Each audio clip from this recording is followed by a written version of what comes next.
Guys, nandito ako ngayon sa Pamperson. Magpa-pamper muna ako guys. Magpa-drip muna ako. So ayan na nga guys, nagpunta ako ng Pamperson Clinic para magpa-drip. Kaya ako ito ginagawa guys kasi maganda ito para sa katawan natin. Hindi lang ito pampaputi guys or pampakinis ng balat.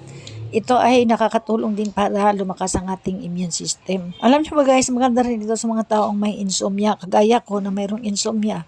Pag nakapag-drip ako guys, nakakatulog ako ng mahimbing. Hindi naman totally na nawawala talaga yung insomnia. Pero para sa akin lang, kapag nakapag-drip ako, masarap talaga ang tulog ko.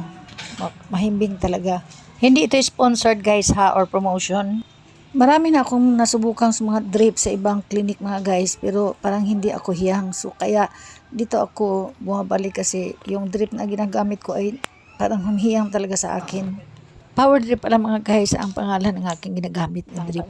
Located ito guys dito sa papasok ng lunsuran. So ayan na guys dahil malapit nang maubos ang drip kaya inasikaso na ng nurse. At tinanggal na rin yung karayom dahil tapos na. Shoutout pala sa nurse na nag-assist sa akin dahil ang gaan talaga ng kamay niya. Wala akong naramdaman na sakit. Shoutout din pala sa mga girls na nandito. Ay, for the go. Thank you. Kami guys, gikan diha. Bye. Thank you for watching. God bless us all. See you on my next video.